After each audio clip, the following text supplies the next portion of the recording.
Kalau parpol ini tidak bisa menyepelekan bisikan Pak Jokowi ketika dia menyodorkan nama hasil musrah ini ke parpol itu, yang bakal terjadi adalah parpol tersebut bisa mengenyampingkan hasil penjaringan dan penyaringan oleh parpol itu kepada konstituennya, kepada pemilihnya di akar rumput, dan akan menerima hasil musrahnya relawan Jokowi. Kalau demikian, yang akan terjadi nanti pecah di tubuh partai.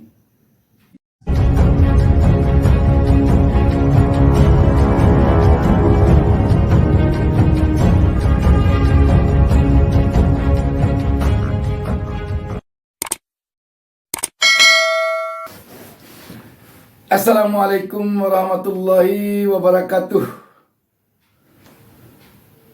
Alhamdulillah, kita kembali dipertemukan Allah Subhanahu wa taala, Tuhan Yang Maha Esa, pada kesempatan ini. Saya Bustami Narda, seperti biasa di dalam mengawali pertemuan kita ini, tidak lupa mendoakan kepada Allah Subhanahu wa taala, semoga seluruh pemirsa channel YouTube Bustami Narda Official ini selalu diberikan keberkahan hidup oleh Allah Subhanahu wa taala. Untuk pemirsa, untuk keluarga pemirsa, untuk orang-orang dekat pemirsa. Amin. Sahabat BN, musyawarah rakyat yang lebih dikenal dengan musrah yang dilakukan sejak selama berbulan-bulan belakang ini oleh relawan Joko Widodo untuk mencari pemimpin bangsa ini menggantikan Joko Widodo sendiri yang masa jabatannya akan berakhir pada tahun 2024 nanti. Menarik untuk kita perbincangkan pada kesempatan ini. Walaupun ini sudah menjadi perbincangan di tengah-tengah publik, terutama semenjak Presiden Joko Widodo menghadiri acara puncak musrah ini di Jakarta baru lalu. Menariknya perbincangan tentang musrah ini karena musrah ini kelihatannya seperti ingin mendapatkan seorang tokoh atau beberapa orang tokoh untuk menjadi Presiden Republik Indonesia atau Wakil Presiden Republik Indonesia periode 2004-2029 mendatang. Sedangkan nomenklatur yang ada di negara kita sesuai undang-undang, pekerjaan seperti ini adalah pekerjaannya partai politik.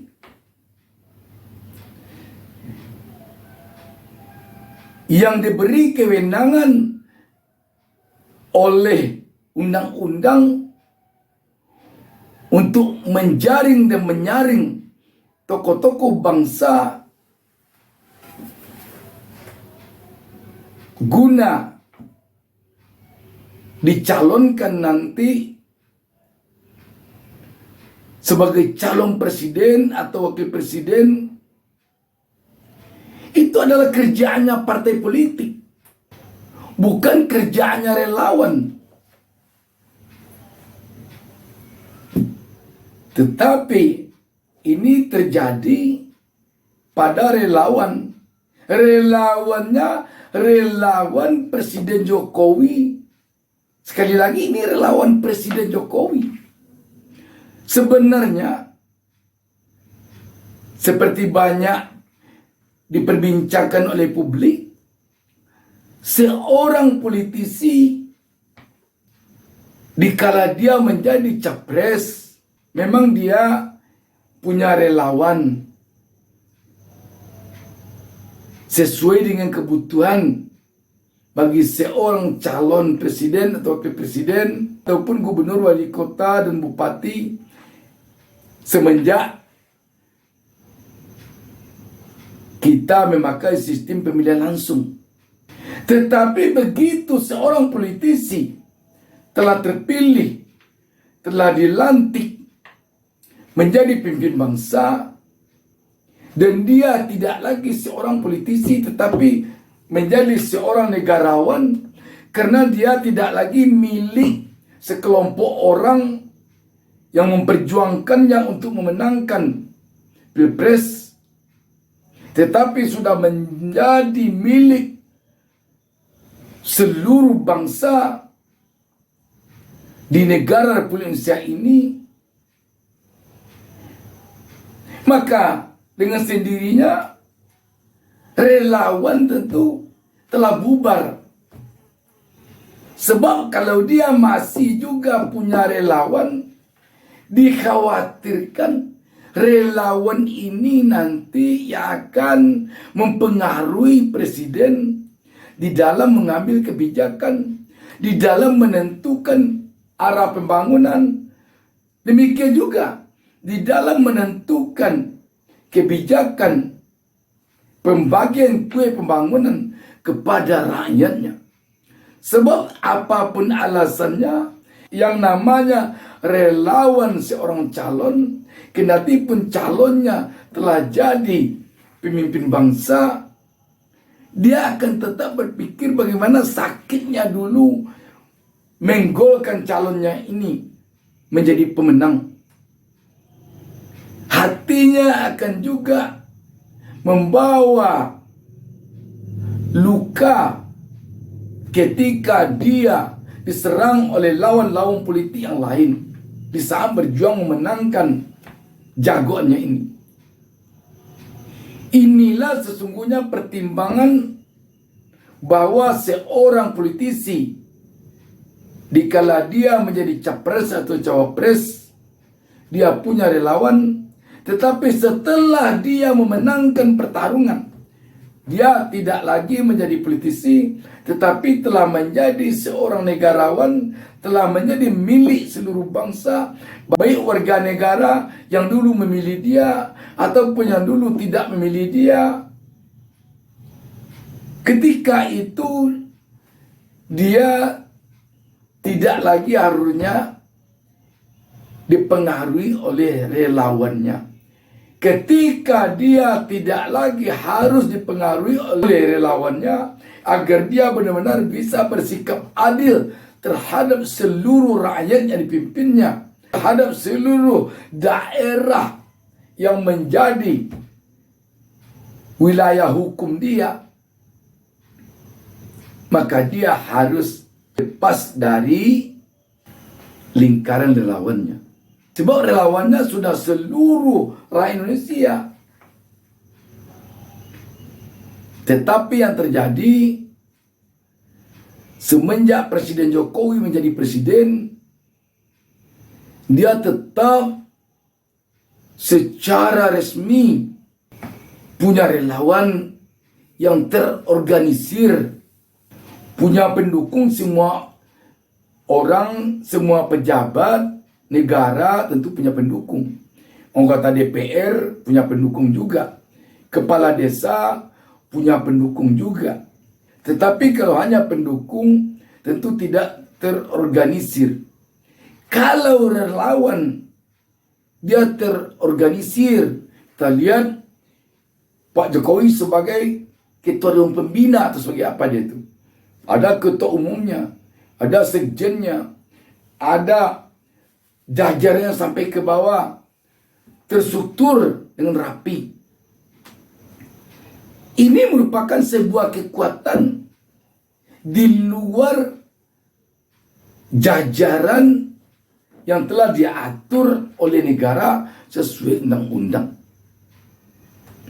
Makanya banyak kalangan yang mengkritik langkah Pak Jokowi masih juga punya relawan semenjak dulu. Sekarang mengapa menjadi demikian heboh? Karena memang tampak relawan Jokowi ini telah melahirkan tokoh-tokoh yang diserahkan kepada Pak Jokowi. Dan Pak Jokowi sesuai informasi di pemberitaan media nanti akan membisikkan tokoh-tokoh yang didapatkan relawannya ini kepada parpol-parpol. Bagaimana kalau parpol ini merasa Presiden Jokowi itu adalah atasannya? Mungkin atasannya karena dia sekarang ketua parpol sekaligus juga menterinya Pak Jokowi, pembantunya Pak Jokowi. Mungkin juga kalau dia tidak menteri, tetapi parpolnya berada dalam koalisinya pemerintah atau koalisinya pemerintah Pak Jokowi. Apa yang bakal terjadi kalau ini yang dibisikkannya? Apa akan bisa parpol ini menyepelekan bisikan Pak Jokowi? Kalau parpol ini tidak bisa menyepelekan bisikan Pak Jokowi ketika dia menyodorkan nama hasil musrah ini ke parpol itu, yang bakal terjadi adalah parpol tersebut bisa mengenyampingkan hasil penjaringan dan penyaringan oleh parpol itu kepada konstituennya, kepada pemilihnya di akar rumput, dan akan menerima hasil musrahnya relawan Jokowi. Kalau demikian yang akan terjadi nanti pecah di tubuh partai. Pecahnya bagaimana? Bisa nanti DPP partai tersebut mencalonkan calon yang diberikan oleh Pak Jokowi yang merupakan calon hasil musrah relawan Jokowi. Rakyat yang di akar rumput yang merasa tersinggung, yang tidak sejalan dengan DPP, yang tidak menginginkan itu calonnya, dia nanti akan membuat keputusan lain, tetap mendukung calon sesuai dengan aspirasinya. Sekarang saja sudah terjadi demikian pada sebagian partai. Kita melihat ada partai yang DPP-nya mencalonkan si A, tetapi akar rumputnya di bawah mendukung si B. Kita melihat ada sejumlah parpol yang melakukan deklarasi di akar rumputnya untuk Anies Baswedan, sedangkan DPP-nya mencalonkan Ganjar Pranowo. Ada. Ini belum lagi Joko Widodo memberikan hasil musrah. Bagaimana nanti kalau Pak Joko Widodo telah memberikan hasil musrah, telah membisikkan hasil musrah kepada parpol? Tentu tambah ruwet lagi. Dan malah sekarang ini kita melihat PDIP sendiri yang partainya Pak Jokowi, yang telah dengan jelas-jelas mencalonkan Ganjar Pranowo secara resmi, sepertinya tidak begitu simpati dengan musrah ini. Keras kritikan dari PDIP terhadap hasil musrah ini. Entah mungkin karena telah terngiang-ngiang bahwa hasil musrah ini lebih berat kepada Prabowo dibandingkan Ganjar Pranowo. Dari kriteria-kriteria yang disampaikan oleh Joko Widodo ketika dia berpidato pada acara puncak musrah di Jakarta baru lalu, dinilai isi pidato Joko Widodo yang mengemukakan kriteria-kriteria itu lebih berat kepada Prabowo dibandingkan Ganjar Pranowo. Mungkin saja itu yang membuat PDIP seperti tidak begitu menerima. Seharusnya di dalam melakukan kritikan, di dalam memberikan penilaian terhadap sesuatu langkah yang dilakukan seorang presiden, tidak dilihat apakah akan menguntungkan kita, partai kita, kelompok kita atau tidak. Menguntungkan atau tidak menguntungkan kepada pihak kita, kalau dilihat tidak ada di dalam undang-undang, ya dikritik. Menguntungkan atau tidak menguntungkan, kalau ada dalam undang-undang, ya dikatakan itu ada. Tetapi kelihatannya kalau kita tidak keliru, baru akhir-akhir ini PDIP gencar mengkritik musrah ini. Kalau dulu-dulu tidak. Mungkin karena PDIP melihat arah hasil musrah ini beratnya bukan ke Ganjar Pranowo yang dicalonkan oleh PDIP, tetapi ke Prabowo. Di sini tampak sekali bahwa musrah ini sulit dikatakan betul-betul hasil penjaringan pada seluruh rakyat Indonesia tanpa kecuali. Kenapa dikatakan demikian? Rakyat jadi bertanya-tanya.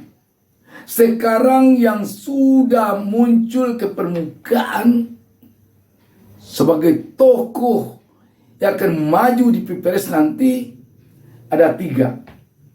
Saya menyebutnya dari urutan nama: Anies Baswedan, Ganjar Pranowo, Prabowo Subianto. Saya mulai dari awalan A, setelah itu G, setelah itu P. Tetapi selama musrah ini berlangsung berbulan-bulan lamanya, kalau memang untuk menjaring seluruh anak bangsa tanpa kecuali, tanpa harus kelompok yang disenangi atau yang disetujui Joko Widodo saja, tentu paling tidak di ranking 4, di ranking 3, atau di ranking 5 ada pengumuman memasukkan nama Anies Baswedan. Sebab sangat tidak masuk akal kalau penjaringan untuk seluruh Indonesia tidak akan ada masuk nama Anies Baswedan ke dalam 5 besar setidak-tidaknya. Tetapi kok hanya ada nama Prabowo Subianto, Ganjar Pranowo, dan di puncaknya kemarin masuk Erlangga Hartarto. Ini jadi pertanyaan besar.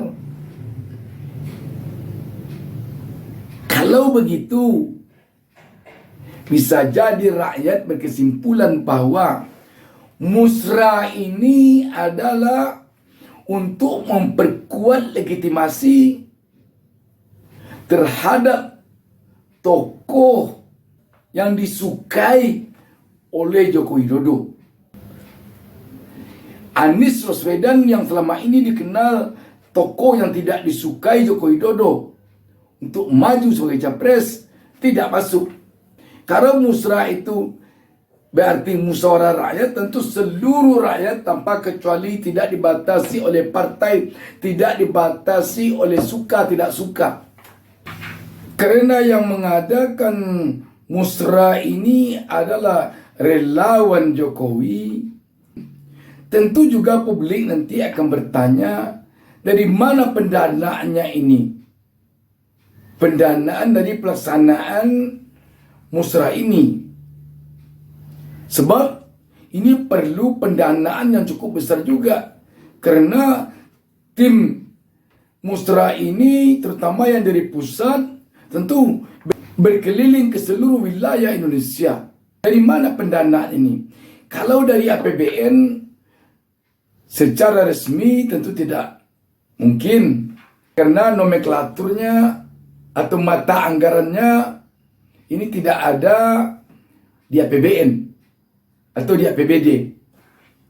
Kalau begitu, apakah ini dana patungan dari para relawan? Syukur-syukur kalau begitu. Apakah dananya dari sponsor? Kalau dananya dari sponsor, katakanlah dari para pengusaha atau dari oligarki, tentu publik akan mempertanyakan lagi jadinya.